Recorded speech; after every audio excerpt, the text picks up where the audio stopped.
Batas kinausap si Tipsy D dahil sa masyadong personal. Manda Baliw, legend pa din ang tingin kay Sak Maestro.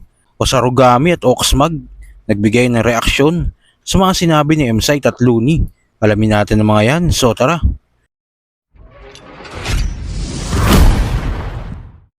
Sa laban nga ni Tipsy D at Looney noong Vuelta Valentong 3, sa round 2 nga ni Tipsy, tila addict bar sa mga binanat niya dito kay Looney at hindi nga ito nagustuhan ni Batas. Dati, naghahanap ka ng bato. Ngayon, bato na ang naghahanap sa'yo. Sino ba ibig sabihin nun si Bato? General Bato? Hindi. O dahil addict lang siya na, kumbaga, accusation no? Alam naman natin hindi di ba? Hindi ganoon ang trip niya.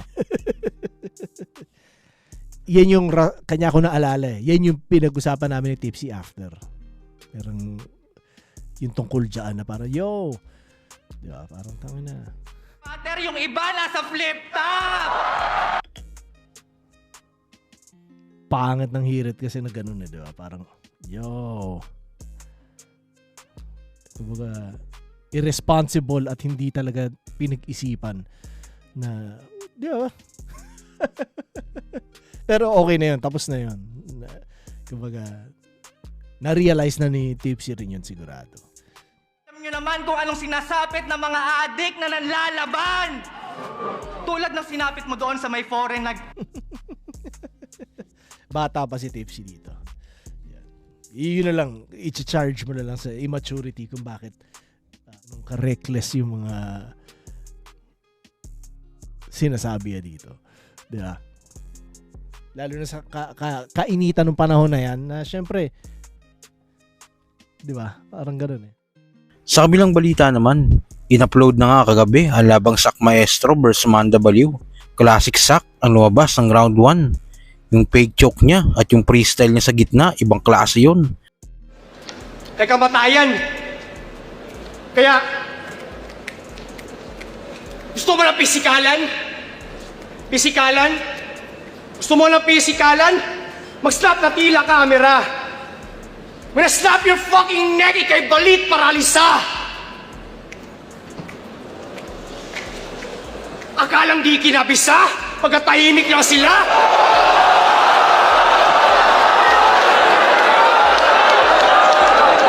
Akalang di kinabisa?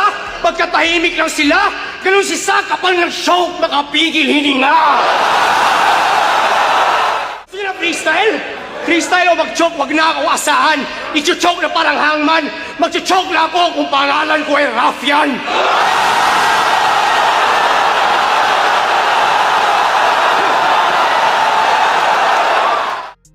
Bagamat solidong round 1 yung pinakita ni Sak Maestro, hindi nagpatinag dito si Manda at nakuha niya pa din ang panalo sa score na 7-0. Masisintak sa paboxing-boxing mo dyan, aking ina ka. Walang magagawa yung boxing skills mo pag nilason kita. Kaya kitang bugbugin habang natutulog ka. Don't test me. Kaya anong healthy living? Baka ilibing kita ng healthy.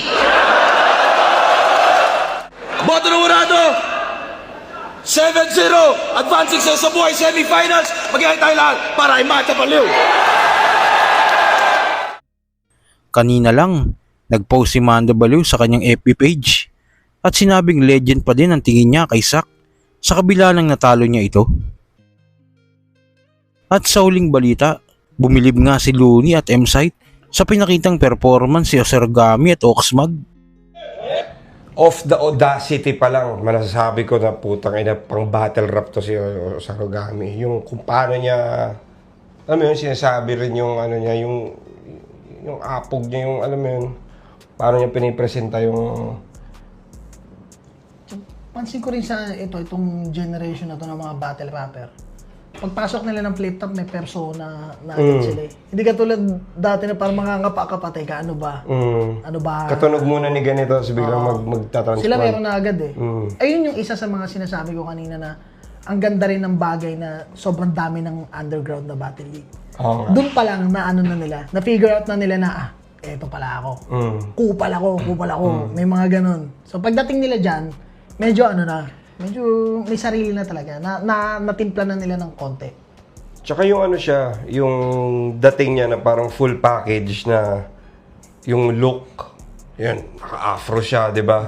Tapos yung boses niya, high pitch na humihiwa sa noise, di ba? Alam mo yung Favorite mo yun, eh, no? Yung mga ganun. madaling, hindi kasi madali siyang ma-judge. Alam mo yung kahit na ano, di ba? May iba parang ngongo pakinggan na parang, hindi ko, ano yung sinasabi niya?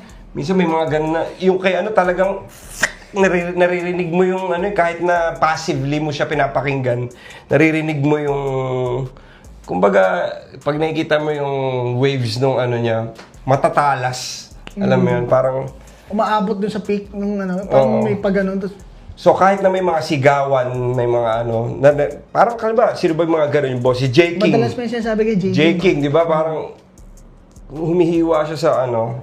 Katulad din nung ano, yung sino yung lumaban na yung PWD na blind na nanalo dun sa ano. Mas delikadong magpasabog tong di nagpapakita!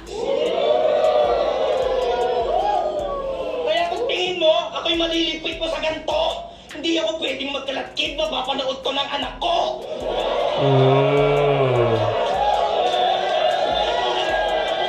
Ganda ng linya na yun. Galing. Parang ano siya, no? Dahil nga mas rapper pa siya. Tapos taga Rizal siya eh. Yung lalim pa yung ano niya, no? Hindi pa siya parang punchline based, no? Hindi pa. Mga punto na may lalim na... Medyo tumatawid pa ng poetry, di ba? Poetic May ganun pa yung pa. ano niya, yung intention niya. Hindi pa abrasive na parang, putang ina mo, hindi pa siya, hindi ganun, di ba? Hindi pa ganun yung ano niya. Siguro, isa rin sa parang ano rin, na... Yung delivery niya ganun na. Pero yung writing niya, alam mo na nandun pa, Kababalik nakaakla lang pa sa, ulit, di ba? oo. Sa, parang galing pa sa pagsusulat ng kanta, di ba? Punta tayo dun sa linya na yun. Ang ganda. Ligpit, kalat, tas may wordplay, tas merong real life. No? Hindi siya yung parang pure wordplay lang na... Baga alam mo talagang ano yun, no? Parang bilang ano din eh. Baga kahit ikaw din, di ba? Parang may isip mo yun. Papanood to. Lalo ngayon, mga ano na, mga teenager na, no? So lahat ng ginagawa mo online, ang laki ng chance na dumadaan. Mapapanood talaga nila. Kaya talagang ano siya, baga iba na yung bigat. Hindi na lang siya parang dahil ako ay pride ng baras. No? Hindi na to ibang level siya ng ano eh, ng motivation, di ba? Iba talaga. Iba na yun. Ibang... Hindi dahil lang parang Ibang ayoko realm mapahiya na kay yun. Enigma, ayokong sayangin yung chance. Hindi. Tsaka ibang puwersa yun. di ba? Mas malakas yun sa kahit anong puwersa. Mapapanood to ng anak ko, gagawa ba? Iba yun. Dahil sa mga sinabi na ito ni Looney at M-Site, nagbigay nga ng reaksyon ng dalawa.